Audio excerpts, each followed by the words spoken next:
Hi, my name's Tony and I'm from the SUP company, and I'm here to tell you a little bit more about the all-new 2020 Starboard Waterline 14 by 28 inches.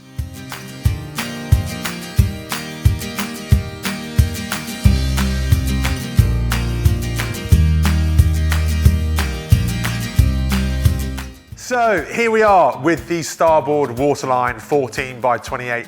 This board is brand new for 2020. Just when you think Starboard had no more room in their range or their lineup, they go and come up with arguably one of the most interesting shapes any board manufacturer has produced in quite some time. It is just so striking that we first decided to order the board based off the drawings alone way back when, in the start of 2019, and it just jumped out of us straight away that we had such confidence in Starboard and Sven and the boys and girls there, but also in the board, because it just, everything about it on paper, the lines of it just spoke to us. And when it's finally arrived and then to go and paddle on it, it's just exceptional. It's almost rocket-like when it's stood on its tail, but in the water or out of it, it resembles almost a mini yacht, a maxi yacht, and it's just unreal to paddle. It is silent. When you paddle this board, you hear nothing apart from the water and everything else in the environment around you.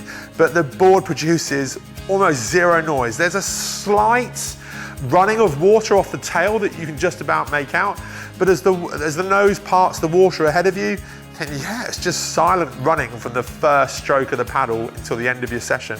It's just beautiful to paddle, and it just moves effortlessly through the water. And that's probably one of the most striking features of the Waterline, is just how effortless it is as it glides through the water and you make your progress, and you make a really decent turn of speed with this board. But where does it fit in the lineup? It's billed as their flatwater touring board, and it is a flatwater touring board. We've used the board in some choppy situations just to kind of see how it handles. And it's not too great in a side chop. It's not too great in anything really chop above shin height, but it's not designed to be. It's designed for fast, efficient paddling in flat water conditions. And if it's a board that you're looking for to fit those requirements, then really at the price point of this in the Lite tech construction, at just a tickle over £1,000 at £1,049, including free delivery from us here at the SUP company, it's exceptional, and you just cannot argue with it. It's a 14-foot touring board at a little over £1,000. It's bonkers, and one that performs as well as this does. But look, let me take you through, as we do, from the nose down to the tail of this board. The Waterline, the nose on it is probably one of the most striking features, and it's a very fine entry point, but not one that disrupts the water. It's there, it engages, and it works with the water, and it's there that the silence really begins. As it comes back down in terms of the deck of the board, very flat. You've got this dugout section here underneath the bungees here to hold down your kit, and we really like that. It just means everything's that much more secure. And because you're using the board in flat water conditions, you don't find there's any water over the deck or anything like that, nothing to run back into the standing area. And it just works really, really well. The standing area itself is very wide, making full use of the board, which is 28 inches wide. That there, very secure, a slight recess, and it's just, yeah, really easy to paddle. As you work your way back down the board, they've integrated this nice blue colorway over the rails on the Lite tech into this diamond cut deck pad. And the whole back end of the board is finished in Starboard Star Touch. So what that means is when the board's wet, it's very, very grippy underfoot. So you know that if you do want to work your way down to the tail, then you've got foot placement and you're going to be there in control as you make your way down there. Single bungee strap across the back there. If you want to put any kit on it, you can do. But really trimming this board, then yeah, we'd probably encourage people to keep the kit up front, and then you're much better placed in order to manage your standing area and the overall trim of the board. The tail of the board though is something else, and at a little over 23 inches wide, it is huge. But the magic of this board is really on the underside. So let's take it now and roll it over. As with all the boards in our demo center, we finish them in RS Pro rail tape, so they just stand up to any of the knocks that's happened here at our demo center in Southampton. But now you can really start to see the underside of this board and the shape, and it really does look like a yacht underneath. As you work your way down there, you see this really nice curve finish to the underside of the nose, and that, by about the first third of the board, changes hugely.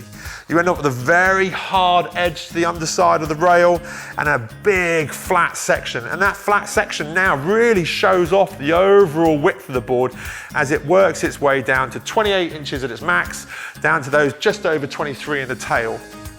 The tail itself though, that is very, very unique from Starboard.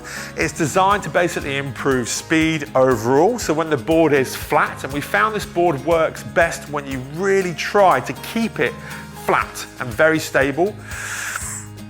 When that happens, the shoulders of the tail are kept clear of the water surface. So you're reducing that wetted surface area.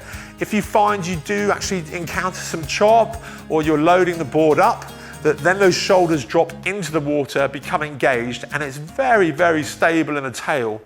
The motion of the board though, when you are out in some chop, it seems to twist. So because of the shape of the underside of the nose, where it is so rounded, it wants to roll a little from side to side. But then once the board starts to engage that motion, the tail stops it. So it has this yawing motion to it.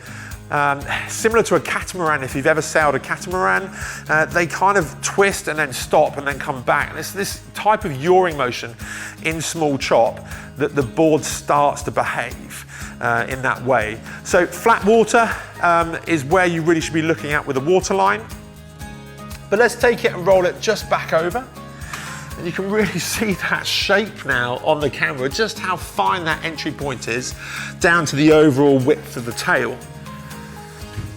Overall though, if you're looking for an excellently priced, fast, efficient, stable 14-foot touring board for use in predominantly flat water conditions, then there is not a lot else there on the market that does anywhere near what the Starboard Waterline does. And in the light tech construction, we thoroughly recommend it. Thanks for watching our video. If you've got any questions about what you've seen, why not head over to thesupco.com or give us a call in the shop. If you want to watch our next video, take a look up here. If you want to stay up to date with all of our videos, make sure to subscribe up here and hit the notification bell.